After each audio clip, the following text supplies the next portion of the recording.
All right, we're live. We're good. Okay, great. All right. I'm trying to figure out, how about this mic?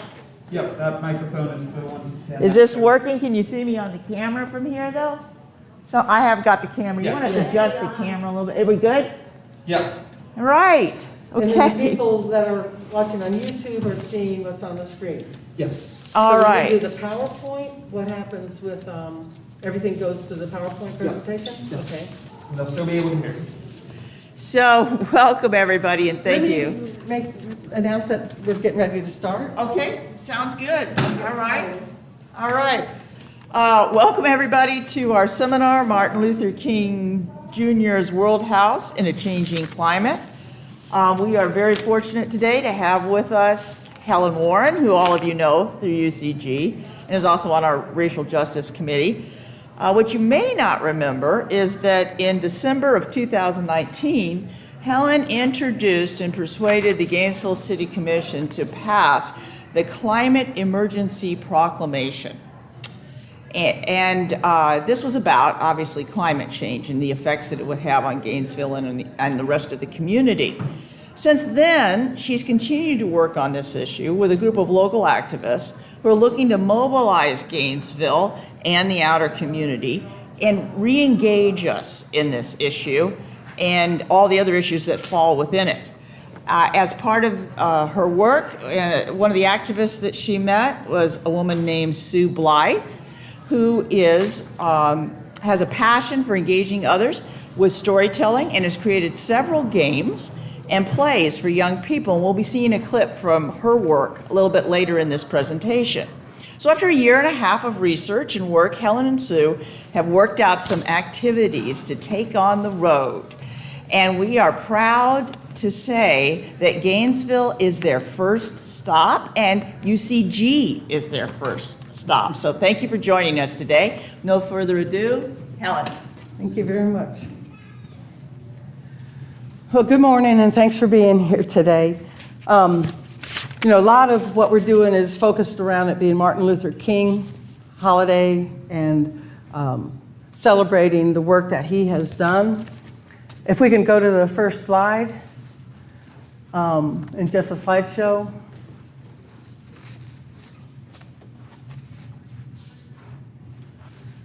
So, I had met Sue a couple years ago, Sue Blythe, as Sue had mentioned, and we were working on community conversations then about climate change. And the focus had been how to work with people at the grassroots level to make more changes in their daily lives while we were waiting for people up at the top to be able to do the big policies that are needed with industry and nation building. Sue and I got started with some individual conversations, and Sue had already been engaged with working on interfaith climate group and building community in a changing climate.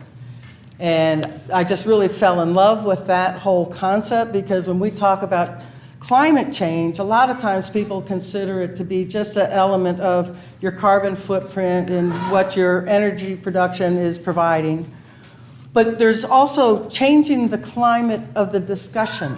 When you're in a room with people and there's a certain atmosphere, climate in the room or in the community, we're talking about changing those things also.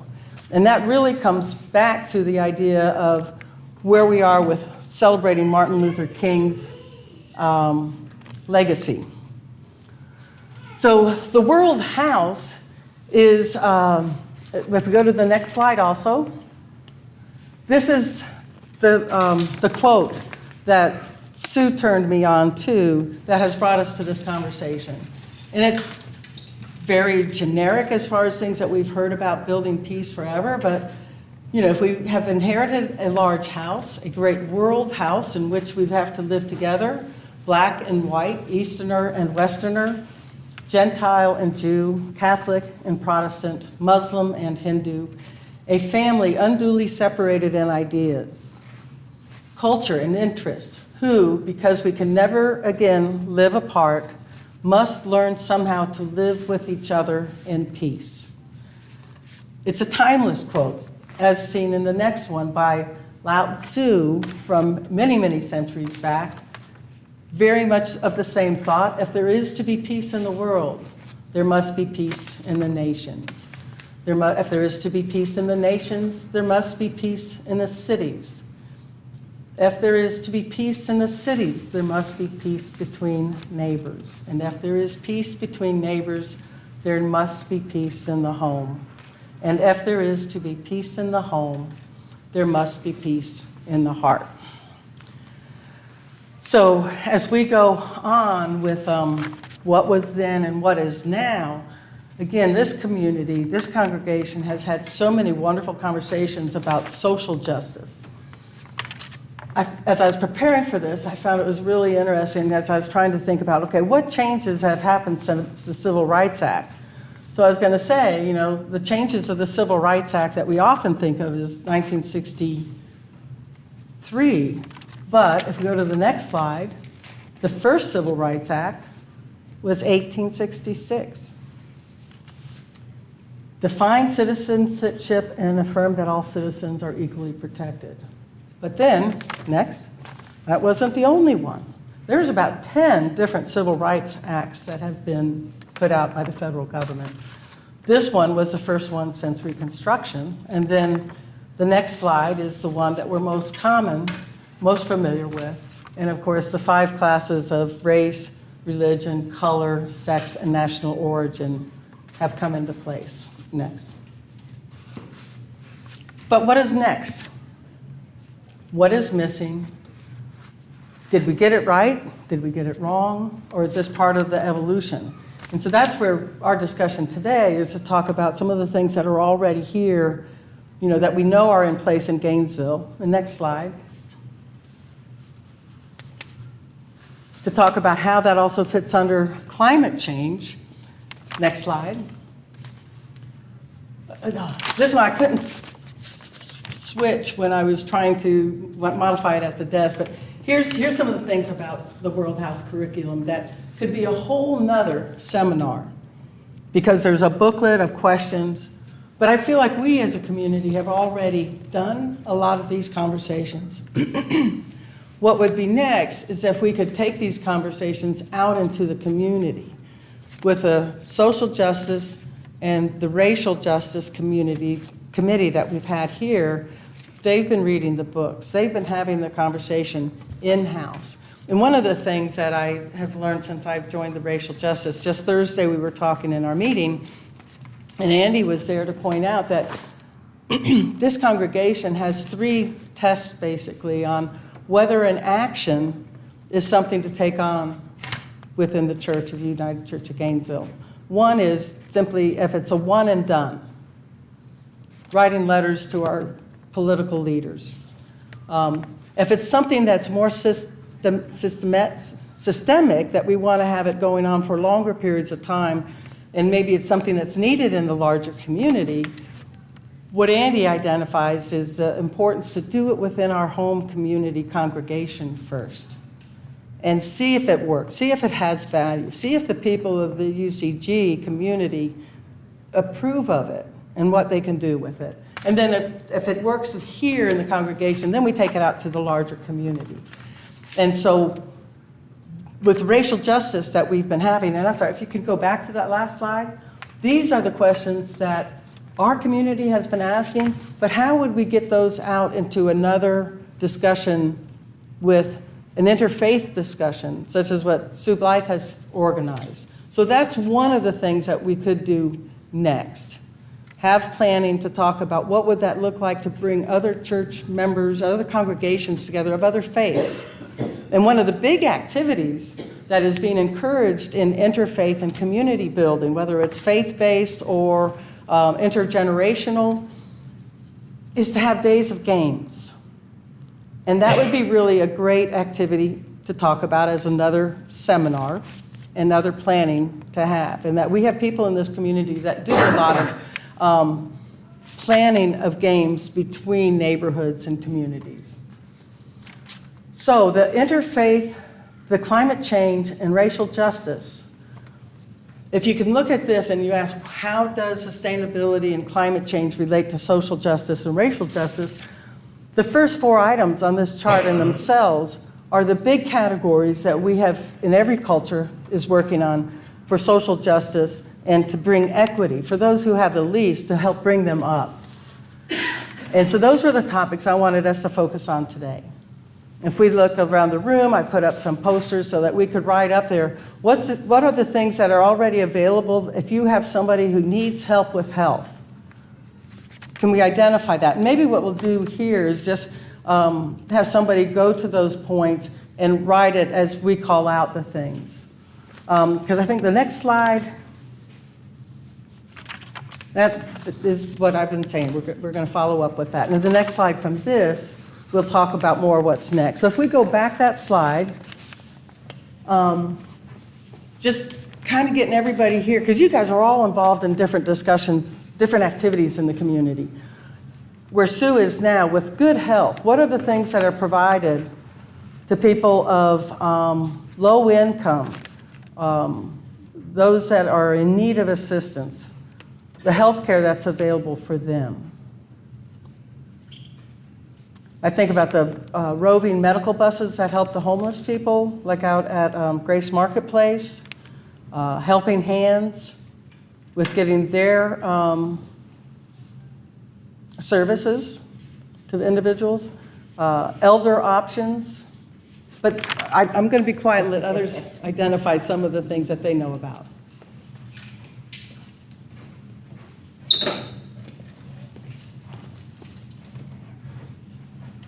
And if anybody wants to volunteer something, do we want to go on to another topic? Let's talk about poverty.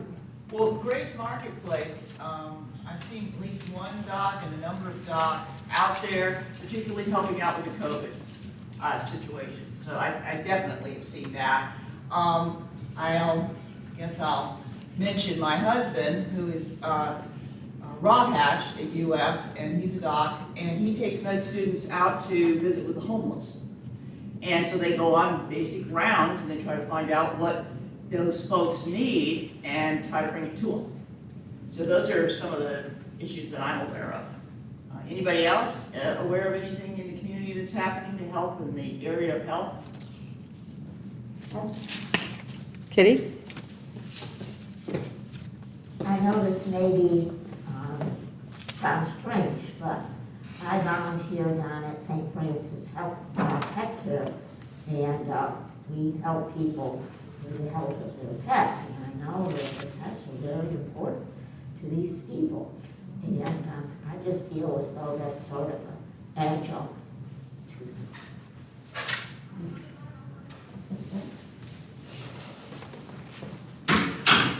So I have not really been in touch with the arts and medicine people, but I feel like they have an outreach to the community, and I feel that it would be important to connect with them.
We need a full-time COVID testing and vaccination center that's free and open to the public in hours that working people can get to, families with children can get to. Absolutely. I really think that an important part of good health is, is, am I supposed to be pushing something? No, Oh, okay, my mask. just down. Yeah, okay, sorry. I really feel that there's, a lot about diet and nutrition that I don't think is getting to a lot of people, especially the, well, because you see a lot of overweight and even children that are being overweight. And I think they really could stay in some better nutritional guidance. I don't know if it's, I don't know if it's available. If it is, I'm not aware of it. But there's a whole community of working poor that don't have insurance that is very difficult for them to get. They make too much for Medicaid, or they don't qualify for Medicaid because they're adults, or whatever reason, and they don't have insurance, and they can't make enough money to pay $200 for an office visit. So they're left out nowhere.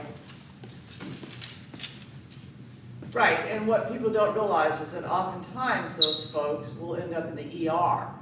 And when they had conditions that were not necessarily, shouldn't have landed them in the ER, which then, by the way, costs everybody a lot of money and a lot of trials, not just to mention that.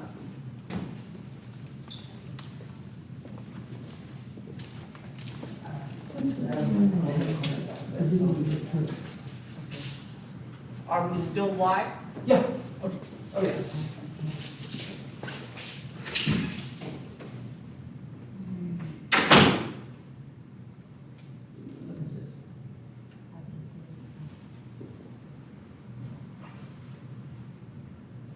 Okay, what was that one?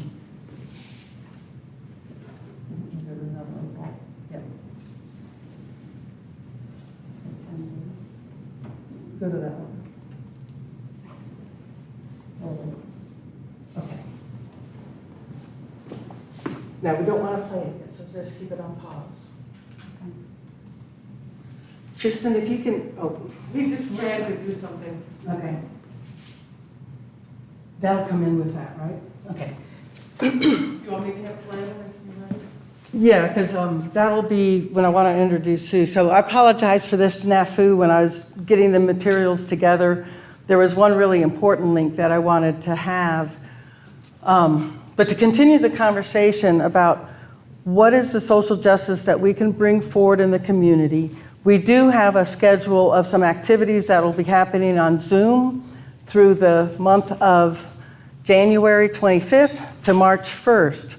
And once a week, there is a discussion on one of the 5 Ps that are related to the Earth Charter and the 17 UN sustainability goals.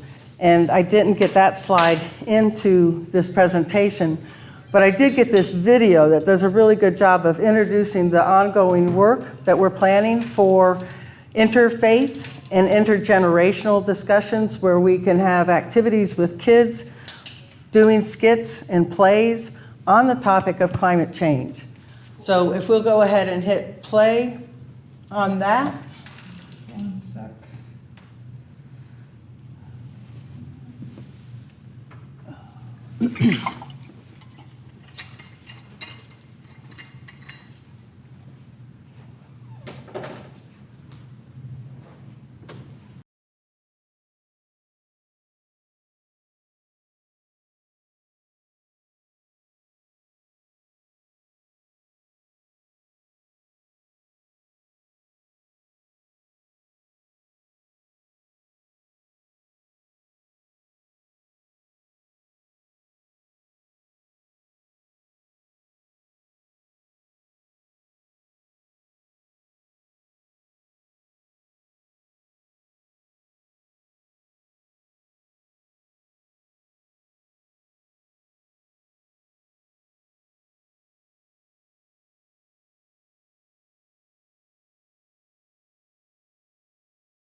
the Get by the mic. microphone, There you go. yeah. It's just been a real joy and a pleasure to find the people in this community, like Helen on the city commission, helping to bring awareness to the climate issue and find ways that we can help to make a difference and beat this climate calamity.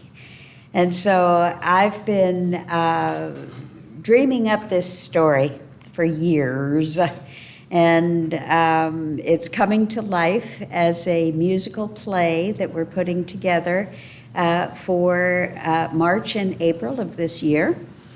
And we are working with quite a few groups, the Martin Luther King Commission, the United Nations Association, now the United Church of Gainesville. We want to have in partnership climate collaborators helping to make this a community-wide climate conversation that will engage all ages through the schools, the churches, the businesses. We want to get businesses in as sponsors. And we're playing games, and we've got this World House Game Show in development that we hope to broadcast. Everything we do is broadcast on social media. We are, the Climate Collaboratory actually was founded in 2019 as a pilot project of We the World. It's a nonprofit organization out of New York working closely with the United Nations. And the University of Florida Extension. And the program that we're working with is called Sustainable Floridians. It is a conversation to action program, and so we've just extended it with the storytelling and theater and music and games. And so we're just having a really wonderful time with it. I did offer our services to the it's called the Citizens Climate Advisory Committee that was established after both the city of Gainesville and Alachua County declared a climate emergency. And so we're in process. It takes a while. I never thought it would take so long to get started, but we are started for sure. And Star Center Theater is taking a big role in this and helping to get kids involved. So, and this wonderful Alvarez family with the 3 kids have been working with me for really a year and a half, and I'd like to just explain who they are. I met them on a global call for the Earth Charter International's 20th anniversary. And so they already had this presence about them, and they each have their own YouTube channels. And so they came with this sense of, we want to get this word out and help to find ways that children and adults can work together. So as Helen mentioned, we're trying to find ways that the adults and elders can provide networks of support for the children and youth as they decide what they think is important to have happen in their community. And I understand you already have a lot of that going on. So just a way that the adults and elders can support them here locally, but more than that, getting them connected with their global family. And I understand, Sue, you're related to the United Nations, grew up in a UN family. And so making all the connections that we can. Who's got what? What are the resources that are available? How can we make the best use of what we have right here and now? And so it's a real pleasure to be here with you today and invite you to join us on the road to 2030, 2050, and beyond. I'll bring this to a close. I've got materials to hand out. But again, just to point out that this conversation has been going on for a long time already. And it's, you know, that thing about the Civil Rights Act of 1866 and continuing on. It's time for another Civil Rights Act, a lot of action. And I'm just real excited to be a part of this community to see what we'll do next. Thank you all for being here today. So if you'd like any of the information, this is the schedule, and I've got to get the link. Yeah,